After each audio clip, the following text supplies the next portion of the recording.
ಕಲಬುರಗಿ ಆಯಿತು, ಬೀದರ್ ಆಯಿತು, ಯಾದಗಿರಿ ಆಯಿತು, ಇನ್ನು ರಾಯಚೂರು ಜಿಲ್ಲೆನಲ್ಲೂ ಕೂಡ ಕಳೆದ 4-5 ದಿನಗಳಿಂದ ವಿಪರೀತವಾದಂತಹ ಮಳೆ ಆಗ್ತಾ ಇದೆ. ಮಳೆಯಿಂದಾಗಿ ನಾನಾ ಅವಾಂತರಗಳು ಕೂಡ ಸೃಷ್ಟಿಯಾಗಿದೆ.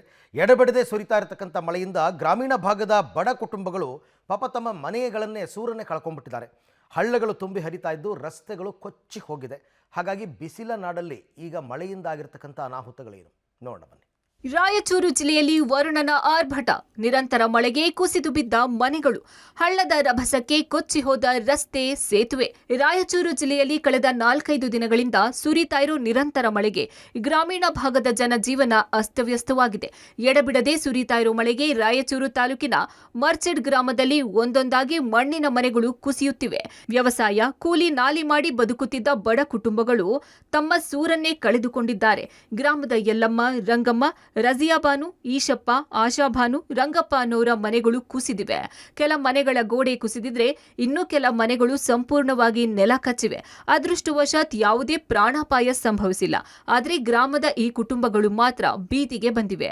ಮನೆಯಲ್ಲಿನ ವಸ್ತುಗಳೆಲ್ಲ ಸಂಪೂರ್ಣ ಜಖಂಗೊಂಡಿವೆ. ನಾವೀಗ ರಾಯಚೂರು ತಾಲೂಕಿನ ಮರ್ಚೆಡ್ ಗ್ರಾಮದಲ್ಲಿರುವಂಥದ್ದು.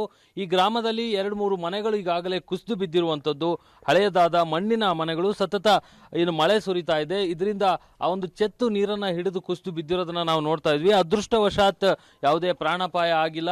ಆ ಮುನ್ನೆಚ್ಚರಿಕೆಯನ್ನ ವಹಿಸಿಕೊಂಡಂತ ಮನೆಯವರು ಕೂಡಲೇ ಮನೆಯಿಂದ ಹೊರಗಡೆ ಬಂದಿರೋದ್ರಿಂದ ಅಂತ ಅವಾಂತರ ಆಗಿಲ್ಲದೆ ಇರ್ಬೋದು. ಆದರೆ ಅವರು ವಾಸ ಮಾಡ್ತಕ್ಕಂಥ ಸೂರು ಮಾತ್ರ ಸಂಪೂರ್ಣ ಕಳೆದುಕೊಂಡಿದ್ದಾರೆ. ನಾವೀಗ ಮನೆಯ ಪರಿಸ್ಥಿತಿಯನ್ನ ತೋರಿಸ್ತಾ ಇದ್ದೀವಿ. ಇಲ್ಲಿ ಇರ್ತಕ್ಕಂಥ 2 ಕೋಣೆಯಲ್ಲಿ ಒಂದು ಕೋಣೆ ಸಂಪೂರ್ಣವಾಗಿ ಈಗಾಗಲೇ ಅದರ ಛತ್ತು ಕುಸಿದು ಬಿದ್ದಿರೋದನ್ನ ನಾವು ನೋಡ್ತಾ ಇದ್ವಿ. ಮನೆಯಲ್ಲಿದ್ದಂಥ ವಸ್ತುಗಳೆಲ್ಲ ಸಂಪೂರ್ಣ ಜಖಮ್ ಆಗಿರುವಂಥದ್ದು.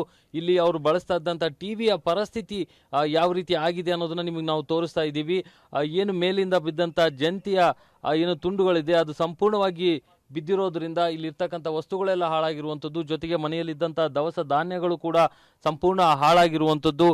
ಜೊತೆಗೆ ಮನೆಗೆ ಸೋಡಬಾರ್ದು ಅನ್ನುವಂಥ ನಿಟ್ಟಿನಲ್ಲಿ ಮೇಲೆ ಮಾಡ್ಕೊಂಡಂಥ ಏನು ಕಾಂಕ್ರೀಟ್ನ ಒಂದು ಏನು ಲೇಯರ್ ಇತ್ತು ಅದು ಕೂಡ ಸಂಪೂರ್ಣವಾಗಿ ಕುಸಿದು ಬಿದ್ದಿರೋದನ್ನ ನಾವಿಲ್ಲಿ ನೋಡ್ತಾ ಇದ್ದೀವಿ. ನಿಜಕ್ಕೂ ಕೂಡ ಸತತವಾಗಿ 4 ದಿನಗಳಿಂದ ಬಂದಂಥ ಮಳೆಗೆ ಸಂಪೂರ್ಣವಾಗಿ ಚೆತ್ತು ಒದ್ದೆಯಾಗಿರುವಂಥದ್ದು ಮತ್ತು ಅದು ಹೆಚ್ಚಿನ ಭಾರವನ್ನು ತಡೆಯಲಾಗದೆ ಈ ಒಂದು ಮನೆ ಕುಸಿದು ಬಿದ್ದಿರೋದನ್ನ ನಾವು ನೋಡ್ತಾ ಇದ್ದೀವಿ. ಇಲ್ಲಿರ್ತಕ್ಕಂಥ ವಸ್ತುಗಳು ಕೂಡ ಯಾವ ರೀತಿ ಜಖಮ್ ಆಗಿದೆ ಅನ್ನೋದು ನಿಮಗೆ ಒಂದೊಂದಾಗಿ ನಾವು ತೋರಿಸ್ತೀವಿ. ಅದು ಒಳಗಡೆ ಇರ್ತಕ್ಕಂಥ ಅಡಿಗೆ ಮನೆ ಏನು ಕೋಣೆ ಇದೆ ಅಲ್ಲಿ ಇರ್ತಕ್ಕಂಥ ವಸ್ತುಗಳು ನಾವು ನಿಮಗೆ ತೋರಿಸ್ತಾ ಇದ್ದೀವಿ. ಆದರೆ ಇಲ್ಲಿ ಹಾಲ್ನಲ್ಲಿ ಛತ್ತು ಕುಸಿದು ಬಿದ್ದಿರೋದ್ರಿಂದ ಇಲ್ಲಿ ಇರ್ತಕ್ಕಂಥ ವಸ್ತುಗಳು ಸಂಪೂರ್ಣ ಜಖಮ್ ಆಗಿರುವಂಥದ್ದು. ಅಲ್ಲಿ ನಾವು ಹೊಲಿಗೆ ಯಂತ್ರ ಇರ್ಬೋದು ಅಥವಾ ಈ ಡಿಶ್ನ ಪುಟ್ಟಿ ಇರ್ಬೋದು, ಇವೆಲ್ಲವೂ ಕೂಡ ಜೊತೆಗೆ ಇಲ್ಲಿರ್ತಕ್ಕಂಥ ಪ್ರತಿಯೊಂದು ವಸ್ತುಗಳು ಕೂಡ ಹಾಳಾಗಿರುವಂಥದ್ದು.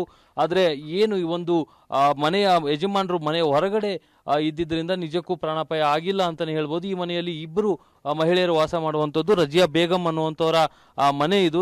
ಒಂದೆಡೆ ನಿರಂತರ ಮಳೆಗೆ ಮನೆಗಳು ಕುಸಿದು ಬೀಳ್ತಾ ಇದ್ರೆ ಇನ್ನೊಂದ್ ಕಡೆ ಹಳ್ಳಗಳು ತುಂಬಿ ಹರಿತಾ ಇದ್ದು ಜಮೀನುಗಳಿಗೆ ನೀರು ನುಗ್ತಾ ಇದೆ. ದೇವದುರ್ಗ ತಾಲೂಕಿನ ಜಾಲಹಳ್ಳಿಯಲ್ಲಿ ಹಳ್ಳದ ನೀರಿನ ರಭಸಕ್ಕೆ ಸೇತುವೆ ಹಾಗೂ ರಸ್ತೆ ಕೊಚ್ಚಿಕೊಂಡು ಹೋಗಿದ್ದು ಸಂಪರ್ಕ ಮಾರ್ಗ ಬಂದ್ ಆಗಿದೆ. ರೈತರು ತಮ್ಮ ಜಮೀನುಗಳಿಗೆ ಹೋಗೋಕೆ ಆಗದ ಪರಿಸ್ಥಿತಿ ನಿರ್ಮಾಣವಾಗಿದೆ. ಒಟ್ನಲ್ಲಿ ಅತಿಯಾಗಿ ಸುರಿತಾ ಇರೋ ಮಳೆ ರಾಯಚೂರು ಜಿಲ್ಲೆಯಲ್ಲಿ ಅತಿವೃಷ್ಟಿ ಪರಿಸ್ಥಿತಿಯನ್ನ ನಿರ್ಮಿಸಿದೆ. ಹವಾಮಾನ ಇಲಾಖೆ ವರದಿಯ ಪ್ರಕಾರ ಇನ್ನೂ 2 ದಿನಗಳ ಕಾಲ ಮಳೆ ಮುಂದುವರಿಯುವ ಸಾಧ್ಯತೆ ಇದೆ. ನಿರಂತರ ಮಳೆಯಿಂದಾಗಿ ರೈತರು ಬೆಳೆಗಳನ್ನ ಕಳೆದುಕೊಳ್ಳುವ ಆತಂಕ ಎದುರಿಸುತ್ತಿದ್ದಾರೆ. ಕ್ಯಾಮರಾಮನ್ ಯಲ್ಲಪ್ಪ ಜೊತೆ ವಿಜಯ್ ಜಾಗಟಗಲ್, ಪಬ್ಲಿಕ್ ಟಿವಿ, ರಾಯಚೂರು.